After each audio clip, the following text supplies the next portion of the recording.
আসসালামু আলাইকুম। আমি doctor Shamim Alam, consultant, dental unit, Japan Bangladesh friendship hospital. সাধারণত আমাদের মুখে 4টি আক্কেল দাঁত গজায়, নিচের চোয়ালে দুপাশে 2টি এবং উপরের চোয়ালে দুপাশে 2টি। আক্কেল দাঁত নর্মালি 17 থেকে 25 বছর বয়সে এর মধ্যেই বের হয়। আক্কেল দাঁত সাধারণত আমাদের একটু আঁকাবাঁকা হয়ে ওঠে। যদি নর্মালি ওঠে তাহলে তো সেক্ষেত্রে কোনো প্রবলেম নাই। যদি একটু আঁকাবাঁকা হয়ে ওঠে তাহলে আমাদের কিছু প্রবলেম দেখা যায়, যেমন দাঁতটি আংশিক বের হলে প্রবলেম হচ্ছে। অনেক সময় দেখা যায় পাশের দাঁতটিকে ও ধাক্কা দিয়ে ওঠার চেষ্টা করছে, সেক্ষেত্রে পাশের দাঁতটিকে ড্যামেজ করছে। এসব ক্ষেত্রে নর্মালি আমাদের ডেন্টাল সার্জনরা দাঁতটিকে ফেলে দেওয়ার পরামর্শ দিয়ে থাকেন। নর্মালি আমরা আক্কেল দাঁতটি ফেলার সময় লোকাল অ্যানেস্থেসিয়ার মাধ্যমে দাঁতের চারপাশটি অবশ করে নিচ্ছি।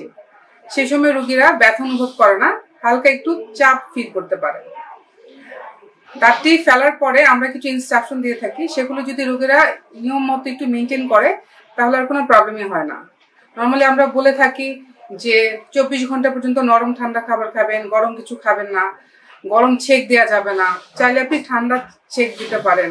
প্রেসক্রিপশন অনুযায়ী ওষুধগুলো যদি আপনি মেনটেন করেন তাহলে সেক্ষেত্রে খুব দ্রুত সেরে ওঠা সম্ভব। আক্কেল দাঁতের ব্যথা নিয়ে আসলে বসে থাকাটা ঠিক না। আপনার নিকটস্থ বা যে কোনো ডেন্টাল সার্জনকে আপনি আক্কেল দাঁতের সমস্যার কথা ইজিলি বলতে পারেন। প্রতি 6 মাস পর পর ডেন্টাল সার্জনের পরামর্শ নিন এবং আপনার মুখটি পরীক্ষা করে যদি কোনো সমস্যা থাকে তাহলে সেটি সমাধান করুন, এবং আপনার দাঁত এবং মাড়ি সুস্থ থাকলে আপনিও সুস্থ থাকবেন। Thank you.